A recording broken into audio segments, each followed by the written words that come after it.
Hello student, आप सभी को इंडियन एजुकेशन में स्वागत है। आप लोग को पढ़ाने के लिए लाई हूँ स्क्विमस एपिथेलियम के बारे टिश्यू के बारे में पढ़ाने जा रही हूँ। श्रृंगी स्तरी सल्की उपकला के बारे में देखिए। आप सभी वीडियो को देखने से पहले लाइक और सब्सक्राइब जरूर कीजिए। क्या पढ़ना है तो anatomy and physiology of stratified squamous keratinized epithelium. ये क्या हो गया? Stratified squamous keratinized epithelium tissue के बारे में आज पढ़ना है। तो एनाटॉमी रचना विज्ञान, जो रचना से संबंधित होता है उसको ही एनाटॉमी भी कहते हैं। इस प्रकार की उपकला में कोशिकाओं की अनेक परतें मिलकर बनती है। इस उपकला में क्या होती है तो कोशिकाओं की अनेक परतें मिलकर बनती है। कोशिकाओं की अनेक परतें मिलकर बनती है। उपस्थित परत कैरेटिन की जमाव के कारण, किसके जमाव के कारण? उपस्थित परत तो कैरेटिन के, किसके? तो कैरेटिन के जमाव के कारण श्रृंगी हो जाती है। क्या हो जाती है? तो जमाव के कैरेटिन के जमाव के कारण क्या हो जाती है? तो श्रृंगी हो जाती है। यह त्वचा में पाई जाती है। यह कहाँ पर पाई जाती है? तो त्वचा में पाई जाती है। बाल, नाखून, दांतों के इनेमल इसी वर्ग के एपिथेलियम ऊतक है। ये क्या है? तो किस वर्ग के? तो बाल, नाखून, दांत और इनेमल इसी वर्ग के एपिथेलियम ऊतक है। तो त्वचा की अगली परत चपटी। त्वचा की अगली परत क्या होती है? तो चपटी। त्वचा की अगली परत क्या होती है? तो दिखने में चपटी जैसी दिखने लगती है। तो हो गया चपटी। सल्कों के समान दबी दबी कोशिकाओं से, सल्कों के समान कैसी? तो दबी दबी कोशिकाओं की बनती है। दबी दबी कोशिकाओं की बनती है। इसके नीचे वाली परत में क्या होती है? तो कोशिकाएं चौड़ी और बहुस्तरीय।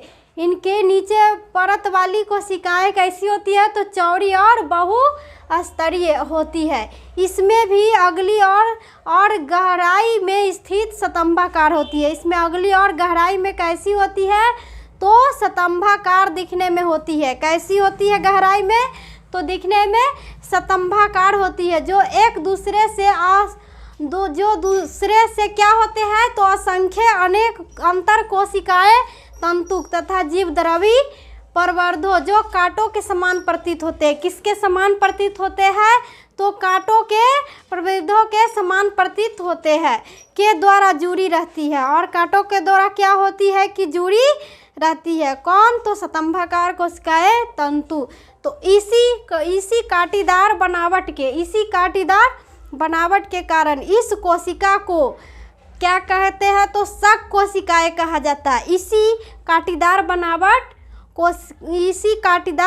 बनावट के कारण इस कोशिका को शक कोशिका कहा जाता है। क्या कहा जाता है?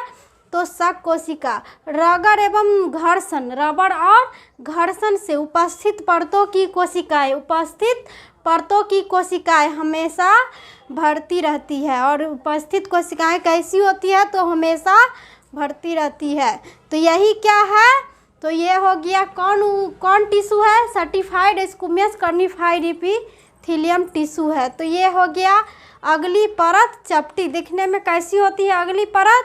तो चपटी रहती है। और कैरोटीन का जमाव होता है। और किसका जमाव रहता है? तो कैरोटीन का। बहुस्तरीय चौड़ी कोशिकाएं होती है। बहुस्तरीय कैसी कोशिकाएं होती है? तो चौड़ी होती है। और स्तंभाकार कोशिकाएं क्या कैसा होती है देखने में? तो स्तंभाकार होती है और तंतुक से जुड़ी हुई होती है। किससे जुड़ी रहती है? तो तंतु से।